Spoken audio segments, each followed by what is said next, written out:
अजय और नीरज को रेलवे के एक नए प्रोजेक्ट के लिए वीरानपुर स्टेशन पर भेजा गया था। वीरानपुर एक छोटा सा गांव था और वहां का रेलवे स्टेशन कई सालों से बंद पड़ा था। इस स्टेशन के बारे में गांव में बहुत सारी डरावनी कहानियां मशहूर थीं, लेकिन अजय और नीरज इसे सिर्फ अंधविश्वास मानते थे। जब वे वीरानपुर स्टेशन पर पहुंचे तो उन्हें वहां की वीरानी और खामोशी ने झकझोर कर रख दिया। स्टेशन की दीवारें जर्जर हो चुकी थीं, प्लेटफार्म पर घास उग आई थी और चारों तरफ एक अजीब सा सन्नाटा पसरा हुआ था। शाम के समय अजय और नीरज ने गांव के एक बूढ़े व्यक्ति माधव से मुलाकात की। माधव ने उन्हें बताया कि इस स्टेशन पर कई साल पहले एक ट्रेन दुर्घटना हुई थी जिसमें कई लोगों की जानें गई थी। माधव ने उन्हें चेतावनी दी कि रात के समय स्टेशन पर न जाएं, क्योंकि वहां उन मरे हुए लोगों की आत्माएं भटकती हैं। अजय और नीरज ने इसे मजाक में लिया और माधव की बातों पर हंसते हुए स्टेशन लौट आए। रात को काम करते समय अजय और नीरज को अचानक स्टेशन पर कुछ अजीब घटनाएं महसूस होने लगी। उन्हें ऐसा लगा जैसे कोई उन्हें घूर रहा हो। वे हर तरफ नजर दौड़ाते, लेकिन उन्हें कुछ भी दिखाई नहीं देता था। अचानक प्लेटफार्म के एक कोने से एक धुंधली आकृति दिखाई दी। वह आकृति धीरे धीरे उनकी ओर बढ़ने लगी। अजय और नीरज घबरा गए, लेकिन वे खुद को समझाते रहे कि यह उनका वहम है। जैसे जैसे वह आकृति पास आती गई, उनका डर बढ़ता गया।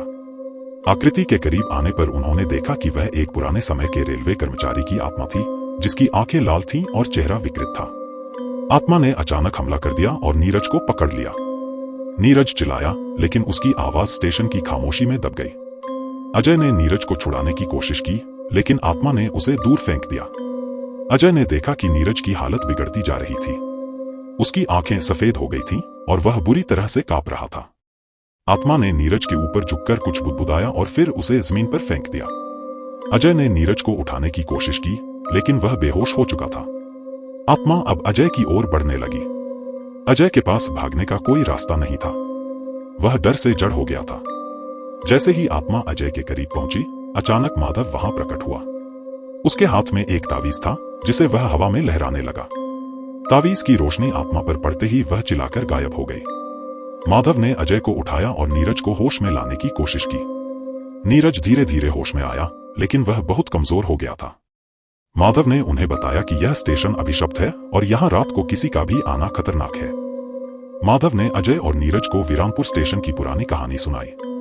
यह स्टेशन उस भूतिया ट्रेन दुर्घटना के बाद से ही बंद पड़ा था, जिसमें कई निर्दोष लोगों की जानें गई थी।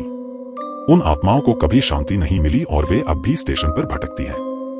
माधव ने उन्हें सलाह दी कि वे इस प्रोजेक्ट को छोड़ दें और वापस लौट जाएं। अजय और नीरज ने उसकी बात मानी और अगले दिन सुबह ही वहां से निकल गए।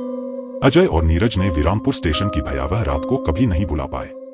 उन्होंने इस भूतिया अनुभव से सीखा कि कुछ रहस्य ऐसे होते हैं जिन्हें छेड़ना नहीं चाहिए। वीरानपुर स्टेशन अब भी वीरान है और वहां की आत्माओं की कहानियां गांव वालों के बीच गूंजती रहती हैं।